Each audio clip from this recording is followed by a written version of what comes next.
I'm here today with Dimitra Tsigaridis, a licensed psychologist, and we will dive into a very pressing topic for younger generation: scroll, stress, repeat, how social media impacts our emotional health. We'll take a quick look at what's really going on emotionally when we get lost in our feeds, why it's so hard to stop scrolling, and what we can actually do to take control, especially if you're part of Gen Z, younger generation, or if you're someone who lives a big part of your life online. So, Dimitra, why does social media affect our mood so much? Great question, Rafael, actually. Social media platforms are designed to keep you engaged. They're not just apps, they are behavioral feedback systems. So, every like, every comment or notification creates a dopamine hit. So, over time, your brain associates scrolling with emotional reward, even if that reward fades quickly. But here's a twist. While we might feel good in the moment, the short-term boost can lead to long-term emotional dysregulation, especially when we compare ourselves to filter lives or sometimes feel left out. And is this emotional impact worse for younger people? Actually, yes.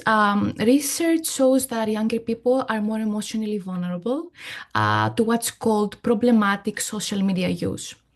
Actually, a study from 2021 found that problematic social media use is strongly linked to low emotional awareness, impulse control issues, and higher levels of procrastination and stress, actually, especially in adolescents. Age do really matter. The younger your brain is, the more it's still, let's say, developing critical regions that are responsible for emotional regulation, especially the prefrontal cortex, which helps with decision making and self control. Hmm. And how does comparison play into this? Like, for example, why does scrolling make me feel less than other people? Because it's human nature to compare, actually, and social media constantly shows um, curated perfection to the people that are consuming the social media. So when you are already emotionally overwhelmed or stressed, your brain looks for quick fixes, let's say, and scrolling feels like it's much easier than facing your emotions heads on. As psychologist Ethan Kross describes, social media becomes a double-edged sword. It can connect us, but also it can expose us to idealized lives. And that can erode our self-worth. The more we compare, the more likely we are to feel anxious, inadequate, or sometimes even depressed. So, is there such a thing as social media addiction? Definitely this. And it's, let's say, increasingly be recognized. Social media disorders, the symptoms includes, let's say, preoccupation, mood modification, withdrawal, conflict, and displacement. If five or more of the symptoms shows up, it might indicate a problematic relationship with social media, especially if it's interfering with real life.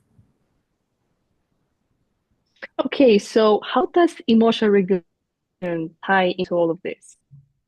So, emotion regulation is the ability to manage your response to emotional experiences. So, here's the thing I can say: people who struggle with let's say, their emotional regulation, they are more vulnerable to using social media as a coping mechanism, actually.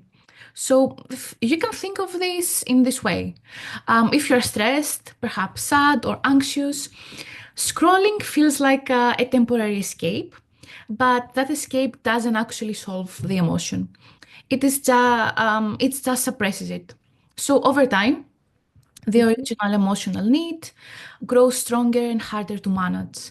So, psychologists usually distinguish between adaptive strategies like reprisal or problem solving, and maladaptive ones like avoidance, suppression. And social media often encourages avoidance and suppression, which is, as we said, a maladaptive coping mechanism. But what can we actually do about it? Um, I can, let's say, provide you with some strategies based, of course, based on research. So, first of all, let's call it name it to tame it. So, simply, you can identify your emotion. For example, you can say, "Oh, I feel anxious today."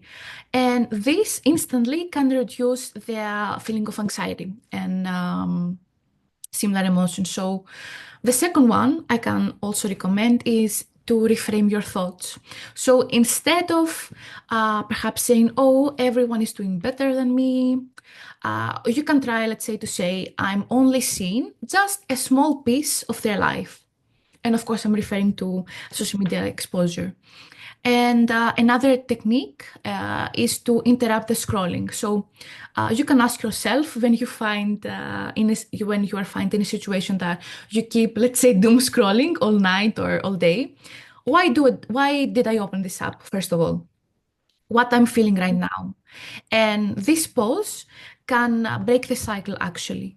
And perhaps a fourth one is that you can easily curate your feed now.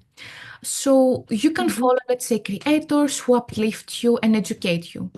And of course, you can also mute those that make you feel drained or, let's say, less. And even you can do this even if they are your own friends.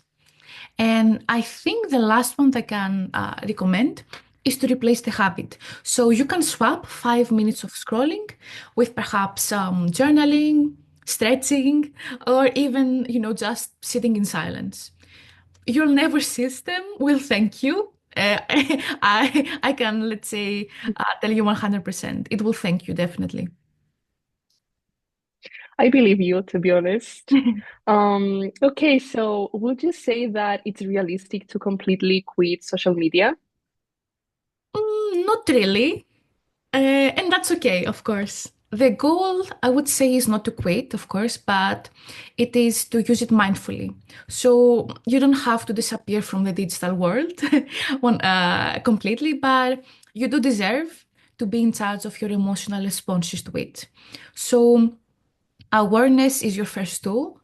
When you notice the signs, perhaps let's say fatigue, fear of missing out, low mood, it's okay to say, okay, I need a break. And you can say to yourself, I'm not weak and I'm just being emotionally intelligent. Awesome, amazing. Thank you so much, Dimitra, for sharing these tips with us. This conversation hit actually close to home, and definitely next time before I open it up, I will try to just take a deep breath and check in with myself. I think we got this. Definitely, we got this. Thank you as well, Rafaela. Thank you so much again.